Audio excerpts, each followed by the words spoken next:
Hello, my dear viewers. Today we have 2 more stories on my channel. Imagine this. You're living with your friend. Everything seems great between you two. And then, one day it turns out your friend is a monster. Oh, and she gets herself a saw. Guess who she plans to use it on and what she's going to do with it? And let me tell you, husbands aren't any better than crazy friends, especially if they're losers.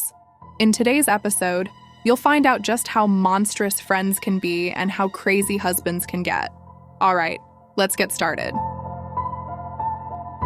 In 2009, a man arrived at a hospital in the Ibaraki prefecture of Japan to treat a hand injury.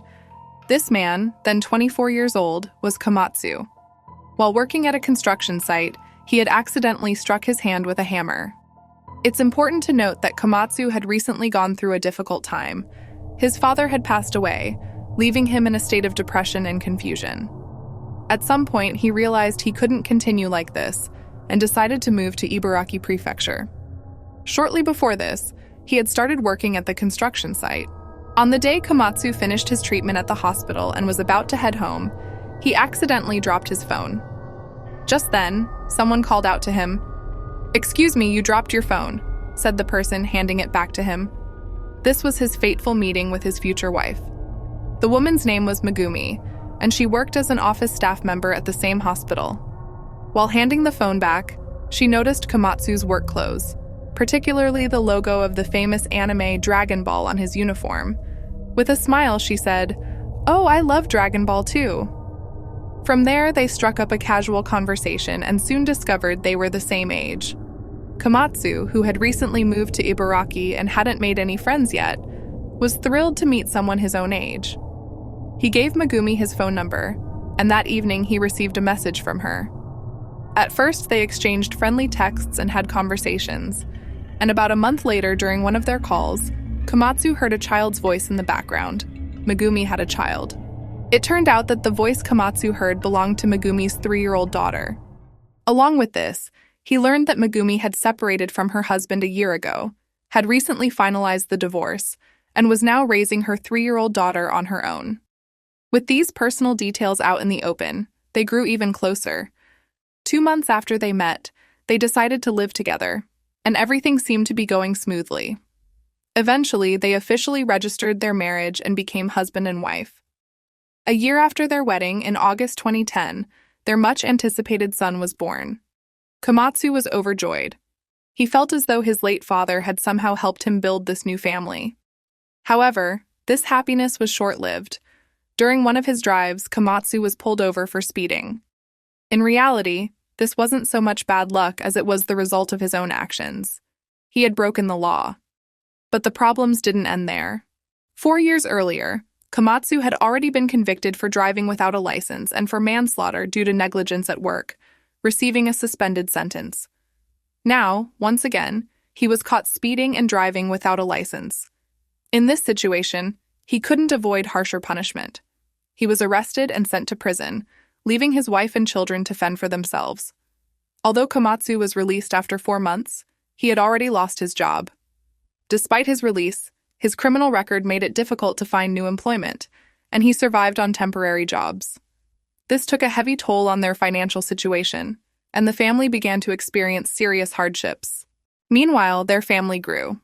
Komatsu and Megumi had another son, and in May 2014, twins were born. Now, their family consisted of 7 people: the 2 parents, Megumi's daughter from her first marriage, 2 sons, and the twins. Megumi fully immersed herself in raising the children while Komatsu desperately searched for work, handing out resumes everywhere. Fortunately, Komatsu managed to find a job with a delivery company. At the same time, Megumi also secured a position as a dental assistant. With both of them earning money, their lives slowly began to stabilize. However, in June 2016, when the twins were about 2 years old, Komatsu couldn't handle another conflict at work and quit. Around the same time, Megumi's contract ended, and she too was left without a job. Thus, both of them were unemployed, and the family once again faced a severe crisis. During this period, Megumi's dissatisfaction reached its peak. Komatsu's biggest problem was his complete lack of patience. If he was given a task he didn't like, or if any challenges arose, he would immediately say, "Forget it, I'm done," and quit. This had happened more than once. They had 5 children, and yet her husband was acting irresponsibly. Unlike him, Megumi did everything she could to provide for the children and eventually took up a part-time job at a karaoke bar. Though her husband was strongly opposed, she told him, "What do you suggest we do? How else are we going to feed the kids?" They had no other choice, and she continued working there. Komatsu found a new job as well. He started working at a store that sold car windows. Despite the fact that he was earning again, their income was still not enough to support a family of 7. The children were growing, and expenses were increasing, so Megumi couldn't quit her job at the karaoke bar. One night, when Megumi came home after midnight as usual, her husband noticed that she had been returning later and later. Her late returns became more frequent, sometimes as late as 3 or even 4 in the morning. Komatsu couldn't take it anymore and asked her, "Why are you coming home so late?" To which she replied, "One of the girls I work with shared her problems, and we talked, so I stayed late." Soon after, Komatsu started noticing that Megumi was coming home with new things. When he asked where they came from, she said they were gifts from clients. September 30th was the children's sports day, a rare occasion when the whole family could spend time together. They participated in events like tug of war, and the day passed in a pleasant atmosphere. After the event, the couple sat in the car, waiting for the kids to come out. Time passed, but the children still didn't appear. Megumi said, "Honey, I'll go get the kids," and stepped out. At that moment, something caught Komatsu's eye.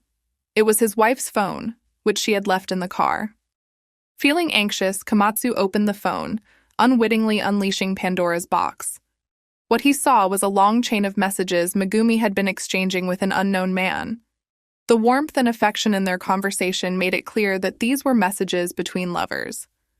Soon, Megumi returned with the children, but Komatsu couldn't wait. He immediately confronted her. "What are these messages?" Megumi's response was unexpected. She didn't deny her infidelity, but instead calmly said, "I want a divorce." A few days later, on October 2nd, Komatsu discovered the identity of the man. He tracked him down and laid in wait near his apartment. When the man came home, Komatsu stopped him and said, "I'm Megumi's husband. We need to talk." But the man's reaction was just as surprising as Megumi's. The man replied calmly, "We're not that close yet to have a physical relationship. But as far as I know, Megumi wants to divorce you. Maybe you should let her go?" Komatsu was in shock. He had come to confront his wife's lover, but the man was far too composed, discussing their relationship openly. Stunned, Komatsu withdrew. Back at home, he tried once more to persuade his wife, but Megumi had already handed him the completed divorce papers. Her decision was final, and she wasn't going to change her mind. Realizing he couldn't convince her, Komatsu signed the divorce documents. That night, they talked for a long time, discussing how they would split the expenses for the children, where each of them would live, and how they would continue their lives separately. On the morning of October 4th, Komatsu got into his car early and drove to the nearest seaside. He checked into a hotel and called for an in-room massage, trying to distract himself and relax. Then he went to a pachinko parlor, hoping to clear his heavy thoughts. But his anxious state lingered. While wandering the streets, he noticed a large supermarket and, after standing there for a moment, decided to go inside. For some time, he pondered his next steps. And that day, Komatsu purchased a rope and a kitchen knife. He returned home late in the evening. That day, Megumi had prepared yakisoba, Komatsu's favorite dish. The entire family of 7 gathered around the table, enjoying the meal their mother had cooked. Suddenly, Komatsu began to cry. The thought crossed his mind that this might be the last time they would all enjoy such a family dinner together. The children noticed their father's tears and asked, "Dad, why are you crying?" The children even tried to comfort him. And so, dinner came to an end. That night, for the first time in a long while, Komatsu went to bed with his wife. Perhaps it was because this was their last night together as a family. After all, the next day, Komatsu was supposed to leave the house. In fact, earlier that evening, he had already given the children gifts he had bought in advance. The house had been filled with the children's laughter and joy that night. After dinner, he even helped Megumi bathe the children before going to bed with her, but he couldn't sleep. Komatsu couldn't shake the thought that the house belonged to Megumi, meaning he would have to leave it to her and the children while he packed his things and left. As he mulled this over, a deep sense of injustice began to well up inside him. Why should I be the one to leave? She's the one who cheated. But then he reminded himself that he was more to blame for this divorce. As the head of the family, he had been too quick-tempered. He always quit jobs at the first sign of trouble. And Komatsu hadn't really been raising all 5 children. At one point, he had even struck one of them, which led to a serious conflict. But instead of acknowledging his own mistakes, he focused solely on the fact that he was losing his family. I'm going to be left alone. This isn't fair, he thought. These thoughts led to even darker reflections. What if, after I'm gone, that man moves in here? The anger inside him grew, and he remembered the knife he had bought the day before. At 4:39 a.m., Komatsu stood over Megumi as she slept, holding the knife in his hand. He made a horrific decision: to kill his entire family and then take his own life. His logic was dangerous and senseless. If I kill my family, no one will be able to take them away from me. His first victim was his wife. Megumi didn't even have time to scream before her husband delivered a fatal blow. Afterward, he went to the children. First, he killed his 11-year-old daughter, then his 7-year-old son, his 5-year-old son, and finally, the 3-year-old twins. One of the children woke up during the attack and asked, "Dad, what are you doing?" But Komatsu, now completely deranged, no longer felt any parental bond. He coldly killed that child too. The house fell into silence. Komatsu began dousing the rooms with gasoline, preparing to set the house on fire and end his own life. He ignited the gasoline with a lighter, and flames quickly spread throughout the house. At some point, the fire reached his own clothes. In that moment, he suddenly realized that he didn't want to die. It's hot! A sudden desire to live gripped him. The fire was too intense, and in that moment, Komatsu thought, "Why should I die here?" Instinctively, he tore off his burning clothes and ran out of the house, heading towards a nearby park. On the morning of October 6, 2017, around 5 a.m., a fire in an apartment building in Ibaraki was extinguished within just 40 minutes. However, what firefighters found inside was horrifying: the bodies of 6 members of one family. Among them was 33-year-old Megumi and her 5 children. They were all found lying in a straight line on tatami mats. The eldest daughter, who was 11 years old, was still breathing when she was discovered.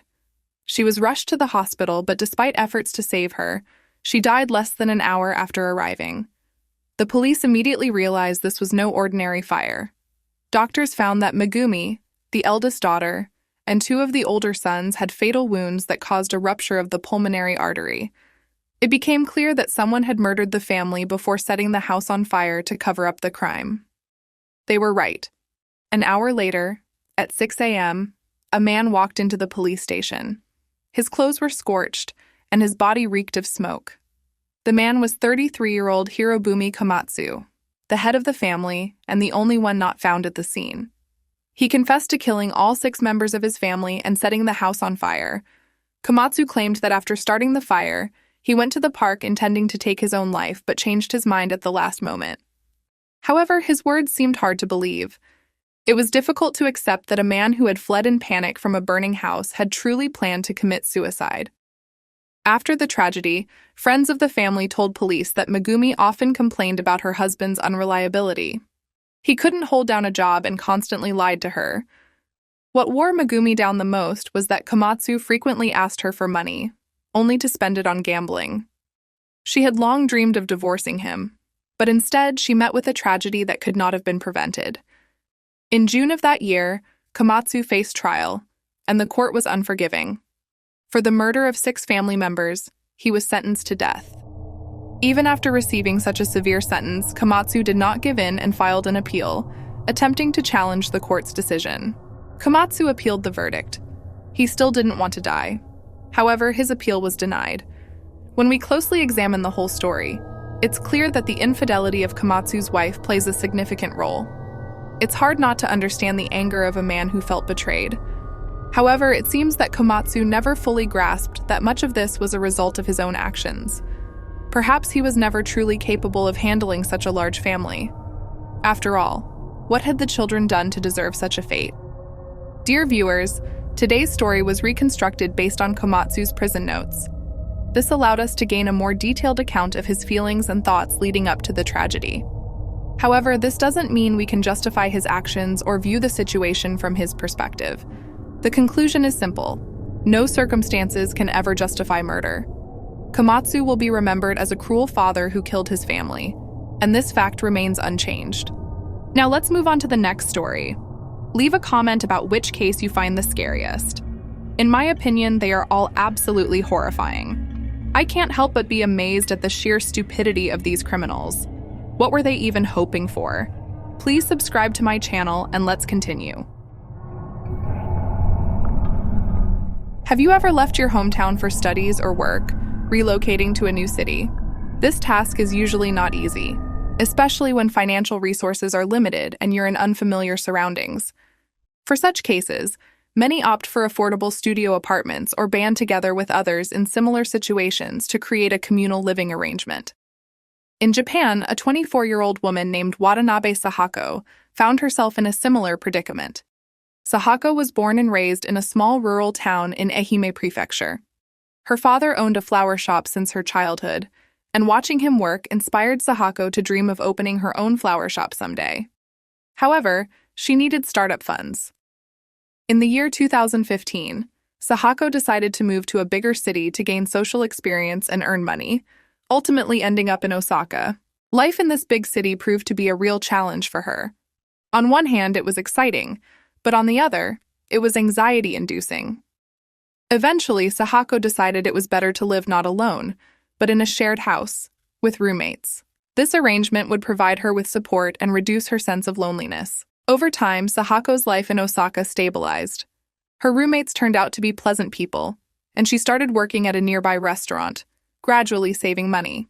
During the peaceful days she spent there, several months later, a new roommate joined her share house, 29-year-old Morishima Terumi. Terumi also hailed from another province. She worked several part-time jobs, trying to earn as much as possible, though she was usually not very talkative. Despite maintaining calm relations with her other roommates, Terumi harbored a hidden history of suffering, which she preferred not to discuss. Her origins were in Hiroshima, far from Osaka, where she lived with her mother's boyfriend, and her two younger brothers. The issue centered on her mother's partner, a man with a distinctly aggressive nature who systematically insulted and beat her mother.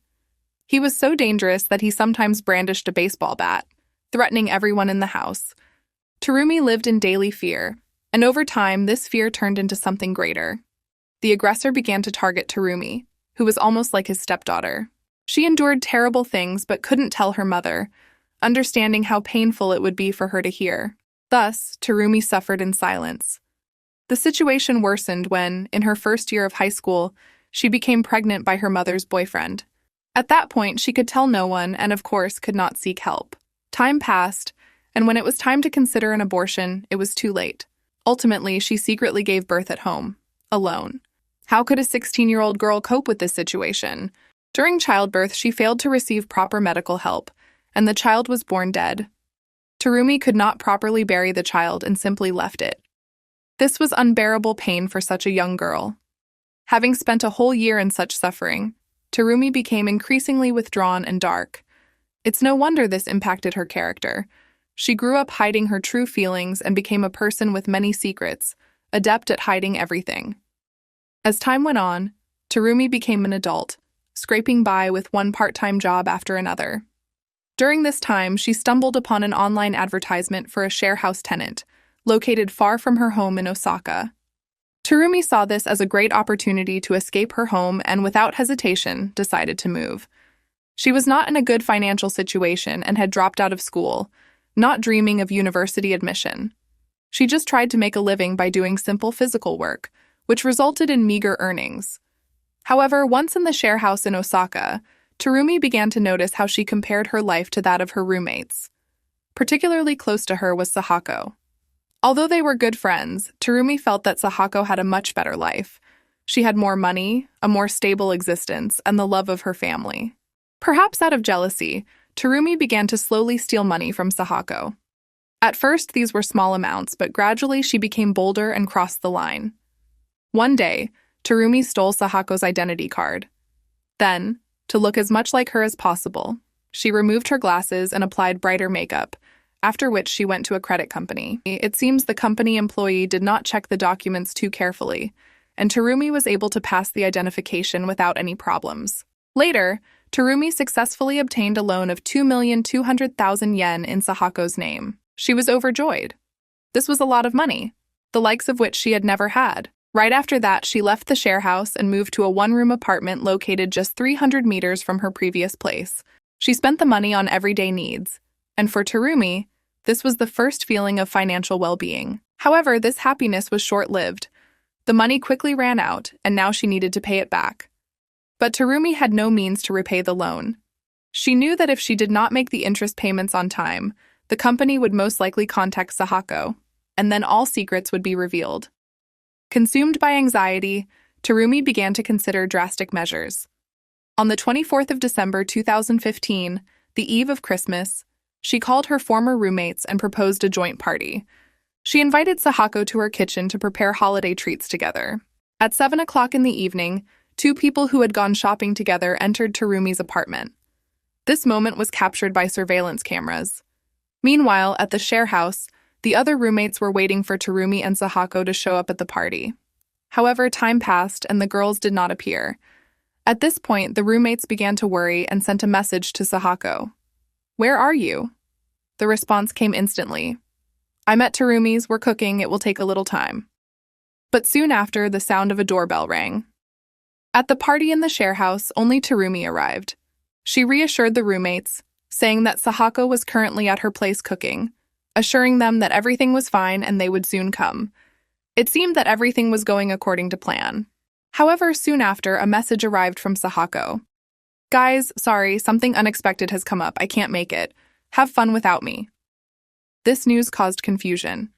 Just a moment ago, Sahako had said she was busy preparing for the party, and now she was suddenly refusing to come? The roommates were shocked. In reality, the distance between the share house and Terumi's apartment was only 3 minutes. Terumi stood up, visibly anxious, and said she needed to check if everything was okay with Sahako. A few minutes later, she returned and reported, "Guys, Sahako isn't at home." From that moment, Terumi took control of the situation. She started suggesting that Sahako might have gone to her ex-boyfriends, whom they had talked about during the meal preparation. There seemed to be no choice but to accept this explanation. Nonetheless, the Christmas party that day went on awkwardly, but eventually concluded. Meanwhile, Sahako had planned to spend Christmas dinner with her family. However, on December 25th, when not a single message from their daughter arrived, her family began to worry. Even phone calls remained unanswered. The family decided to call the restaurant where Sahako worked, but they were only informed of her unexplained absence since the 20th. Soon after, a shop employee received a text message from Sahako, apologizing for the inconvenience and stating that she could not come. At the same time, the family also received a message saying, "Don't worry." When Sahako's father saw this message, he became suspicious. His daughter had always been very sociable and friendly. It was strange that she wasn't making contact and had only sent a single brief message. He was certain that the message was not from his daughter. As a result, he immediately contacted the police and reported her missing. The police began their search for Sahako, and information about her started coming in on December 25th, Christmas Day. 100,000 yen, which is about 1 million won, had been withdrawn from Sahako's card. The police decided to check the surveillance cameras at the ATM, and the footage showed not Sahako herself, but another woman. Consequently, the investigation decided to question the roommates from the share house. It soon became clear that the last person to have seen Sahako was Morishima Terumi. Thus, the investigation began to focus on her. On the 29th of December, the police came to Terumi's one-room apartment, and upon forcibly opening the door, discovered a horrifying scene. Upon entering, they stumbled upon parts of a dismembered body. The tool of the crime, a saw, lay nearby. But even more shocking was that in the bathtub, filled with fluid, lay a nearly skeletonized corpse. Why was it so heavily decomposed? It turned out that the fluid contained cleaning agents with chlorine. Additionally, in the freezer, the police found several bags with body parts, neatly separated. The police began to gather evidence, but some body parts were missing. Where could they be? Suspecting there might be more, the police began to search the share house. Indeed, in the drawers on the second floor and in the kitchen cabinet on the first floor, they found body parts that matched Sahako's DNA. So it was Sahako. Now, as you understand, the criminal was Terumi. In fact, even after she moved out of the share house, she continued to enter the home, claiming she needed to use the computer. She freely moved back and forth, leaving traces behind. She even brought Sahako's dismembered body back to the share house. This was truly horrific. The forensic examination determined that Sahako's cause of death was suffocation. However, traces of sleeping pills were found in her system, confirming that the crime had been premeditated. Upon examining Terumi's computer, the police found records about the effects of taking a large amount of sleeping pills and tips on how to commit the perfect crime. Terumi was arrested, but during initial interrogations, she vehemently denied the murder charges, stating, "What murder? I came home and found Sahako on the floor. She was already not breathing and was dead." When asked why she dismembered the body, Terumi responded that she did not want her family to experience too much shock and grief, and decided to quietly handle the situation. This was an utterly absurd excuse. Terumi's lies did not hold up for long. Eventually, she confessed that she had strangled Sahako. After the murder, she withdrew 100,000 yen from Sahako's credit card and used about 30,000 of that to purchase the tools necessary for dismembering the body. She had already spent the rest of the money. As the investigation progressed, it unveiled increasingly shocking details about Terumi's perverse actions. She not only dismembered the body, but also boiled it in a pressure cooker and then ground it in a food waste disposer. The horror was unimaginable. When the roommates from the share house began to testify, they noted that although Terumi and Sahako quickly became friends, outwardly it seemed like a genuine friendship. Both individuals had come to Osaka from other cities, and without anyone else around, they bonded and became good friends. However, when the true nature of the crime was revealed, the roommates were in shock. There were no particular motives for hatred. Simply put, Terumi envied what Sahako had and decided to kill her roommate for money. Indeed, many wondered how such a transformation could occur overnight. How could she become a dismemberer in a single night? Numerous theories were proposed. Given that Terumi had previously abandoned a newborn, some speculated that she might not value life and death as others do. Perhaps she developed the notion that killing was not so dreadful.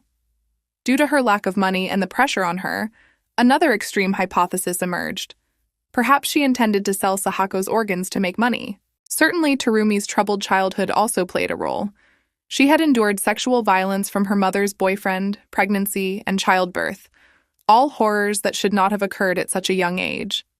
Some people showed sympathy, believing that these experiences could have led to a change in her personality.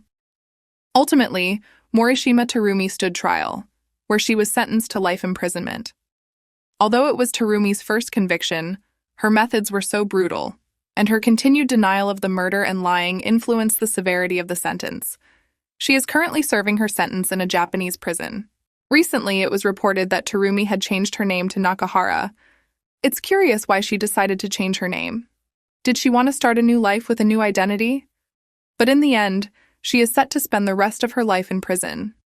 Perhaps the desire to change her name was not rooted in remorse for her crimes, but rather in a wish to erase the past as quickly as possible and attempt to start a new life, even if that remains just a dream. This case, as you may have heard, sparked a great deal of discussion, partly due to Terumi's difficult childhood. Public opinion about criminals has been quite divided. However, no matter how hard a person's life has been, no one has the right to justify murder. We cannot accept difficult times as an excuse for violence, nor consider them an inevitable cause or indulgence for one's actions.